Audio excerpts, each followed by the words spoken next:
એના કેટલા લોકોએ મનુનું નામ સાંભળ્યું છે, મનુ અને સદરૂપા ઓલમોસ્ટ બહુ બધાએ આ સાંભળેલું છે એના. તો મનુ અને સદરૂપા આ બંને લોકોએ જન્મ લીધો બ્રહ્માજીના વામ ભાગમાંથી.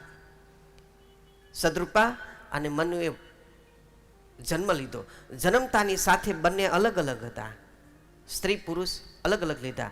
આ પૃથ્વી ઉપર શિવ શક્તિનો જન્મ કરાયો, શિવ શક્તિનો એક સાથે જન્મ કરાયો અને કહ્યું કે જ્યાં સુધી અને પ્લસ આ સાતેય માનસ પુત્રો જે જન્મ્યા ને, તો બધાએ શા માટે ના પાડી ખ્યાલ છે કે અમે એકલા જન્મીને અમે શું કરીએ, અમારી માં તો નથી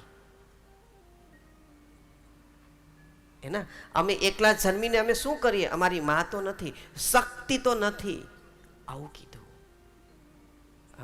તો બ્રહ્માજીએ પોતાની નરોત્તર નાડીથી, બે નાડીથી એક સાથે, એક નાડીથી સદરૂપાનો જન્મ કરાવ્યો અને જમણી નાડીથી મનુની ઉત્પત્તિ કરાવી અને બે જતી સતીનું પ્રાગટ્ય કરાવવામાં આવ્યું. કોનું પ્રાગટ્ય કરાવવામાં આવ્યું? બોલો બધા મનુ ભગવાનની જય. મને થોડીક કથા કરાવતા આવડે હો, કોઈ કથા બેસાડો કરાવું ને. ઓકે, સાજિંદા સરસ મજાના સામે બેઠા હોય, ટુંટું ટુંટું હાલતું હોય એના. પણ મારો વિષય યોગ છે, મારો વિષય અંદરનો છે, બહારનો નથી એના, મારો વિષય અંદરનો છે. ઓકે, તો મનુ ભગવાન અને સદરૂપા જતી અને સતીનું પ્રથમ પ્રાગટ્ય આ પૃથ્વી પર થયું. બધાનું ધ્યાન અહીંયા રહે છે.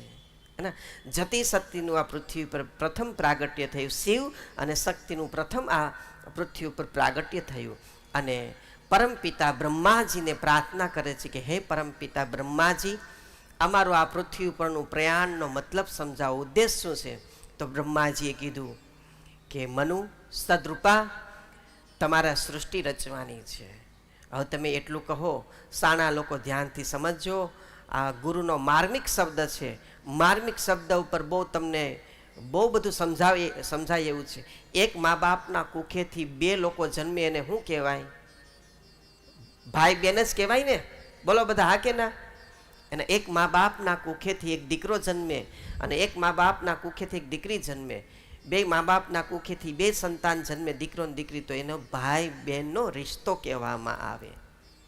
તો સાક્ષાત પરબ્રહ્મ પરમાત્માએ એ બંનેને સ્ત્રી શક્તિ અને પુરુષ શક્તિનો જાતીય એટલે કે જતી સતીનો કેમ એનું મિલન થવું જોઈએ, કેમ કામ વાસના કામ વાસનાનું એમને આકર્ષણ બતાવ્યું. આ સૃષ્ટિ ઉપરની જો પ્રથમ કોઈ સાધના હોય તો એ કામ વાસના છે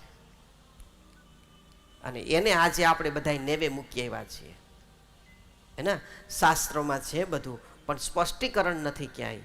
કોઈ સ્પષ્ટતાથી, કોઈ કોઠાહૂસથી, કોઈ અનુભવતાથી કોઈ આપણને પારંગત કરાવતું નથી. તો પ્રથમ સ્ત્રી પુરુષનું આકર્ષણ બતાવ્યું, એમને જતી સતીની સાધના બતાવી કે આ રીતે સૃષ્ટિની રચના થાય.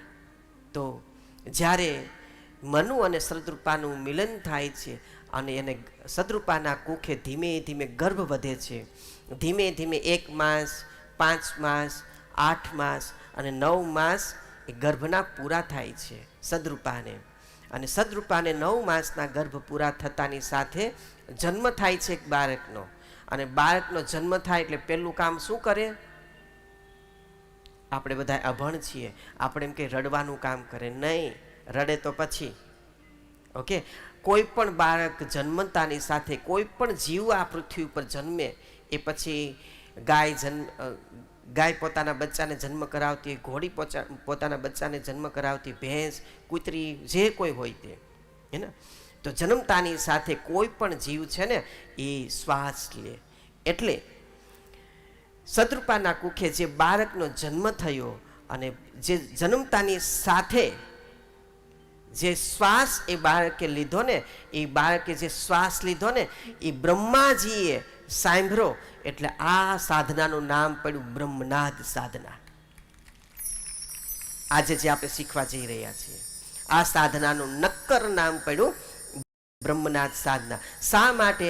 કે જે બાળકે શ્વાસ લીધો ને એ બાળકે શ્વાસની અંદર ઓમમાંથી વિખૂટો પડેલો, ઓમ નાદમાંથી વિખૂટો પડેલો શબ્દ બ્રહ્મ અજપ્પા જપ સો હમ. પછી એ બાળક જન્મ્યો અને સતત સોહમ, નાનું બાળક જોજો આમ શ્વાસ લેતા,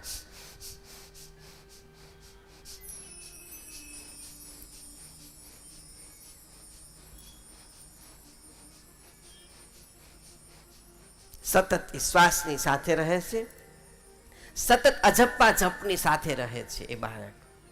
આને ઓમ નાદમાંથી વિખૂટો પડેલો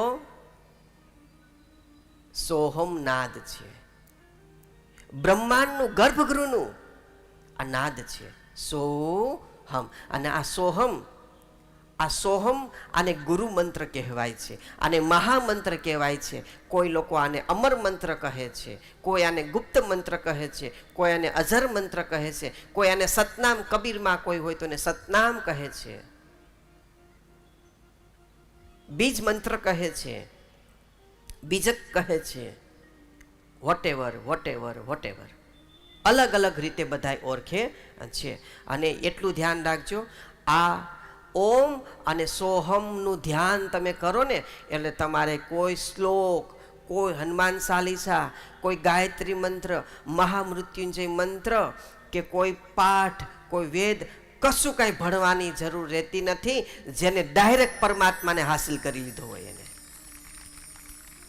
એલા હું તમને એટલી વાત કરું કે મોદી સાહેબ જો તમને હાથમાં આવી જાય, તમારા હાથમાં તમારો મિત્ર બની જાય, તમે પછી ગામના સરપંચને, કોર્પોરેટરને પૂછો કાંઈ? પૂછો કાંઈ? તમે બોલો ને, બધાય ન પૂછો. કારણ કે મેન મથારું જ આપણી પાસે છે. તો આપણે સરપંચ કે કોર્પોરેટરને આપણે શું પૂછીને છે? ઓલો ફાઇનલ એમ કહી દે મોદી સાહેબ આમ કર, પૂરું થઈ ગયું. બધી આખી દુનિયા દોલવા માંડે એની પાસે. તો એવી રીતે સાક્ષાત પરબ્રહ્મ પરમાત્માનું નામ સ્મરણ એટલે અજપ્પા જપ સોહમ. સોહમ. આજ આને ભજન કહેવાય. સંતો મહાપુરુષો, અરે સંતો મહાપુરુષો નહીં, ખુદ શંકર ભગવાન, ખુદ હનુમાનજી, ખુદ બુદ્ધ, ખુદ કૃષ્ણ એ પોતાના ખુદનું ધ્યાન ધરે છે. અને આપણે બધા બહારનું ધ્યાન ધરીએ છીએ. બ્રહ્મા, વિષ્ણુ, મહેશ, 10 અવતારો એ ખુદના શ્વાસે જીવા છીએ અને આપણે પારકાના શ્વાસે જિંદગી જીવીએ છીએ. પારકા એટલે કોણ? તો કે ધર્મ. ધર્મ એક જ છે, સત્ય સનાતન ધર્મ. જેમ છે એમ, એ પહેલાંય હતું, અત્યારે છે અને હજુ પણ રહેવાનું છે. એને સત્ય સનાતન ધર્મ. જેમ છે એમ વાત કરો, જેમ છે એમ બોલો, વચ્ચે કોઈ આવરણ નહીં, એને સનાતન ધર્મ કહેવાય.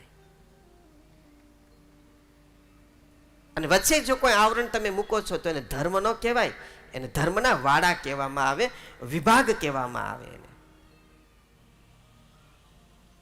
હિન્દુ ધર્મની અંદર, એક ધર્મની અંદર 20,000 ફાટાઓ છે. જ્યારે બૌદ્ધ ધર્મની અંદર, ક્રિશ્ચન ધર્મની અંદર, અમુક બીજા ધર્મોની અંદર એકને જ એ માને છે અને આપણે બધા અનેકને માનીએ છીએ.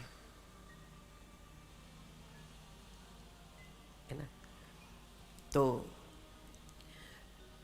તમે સોહમની સાથે થઈ જાઓ ને એટલે પૂરું થઈ ગયું. તમે સોહમની સાથે રહ્યો ને એટલે શ્વાસે શ્વાસે ભજન થાય. સોહમ એટલે ભજન થાય. શ્વાસે શ્વાસે આને ગુરુ મંત્ર પણ કહેવાય, ગુરુ સ્મરણ પણ કહેવાય. જે કહો તે બધું અલગ અલગ છે. ઓકે, તો શ્વાસે શ્વાસે જો તમારી સાથે આ સોહમ હોય ને, ધાર્યું કામ થાય. હા, પુરુષાર્થ કરવો પડે. હો, એ આપણને પુરુષાર્થ કરવા માટે યોગ્ય જગ્યા પર લઈ જાય છે. એમ કે સોહમ કરો, લાડવા બની જા ગેસ ઉપર, એમને એમ લાડવા ન બને. એના માટે બધું લેવા જવું પડે, પછી કરવું પડે. હે ને? તો અજપ્પા જપ સોહમ. હવે આ સાધનાને અમુક સંસ્થામાંથી કે અમુક ગુરુઓ આ સાધનાને મોડિફાય કરી નાખી છે. આ સાધનાનું બીજું નામ આપી દીધું છે. અને એવો વટ હુકમ કહે છે કે આ સાધના અમારા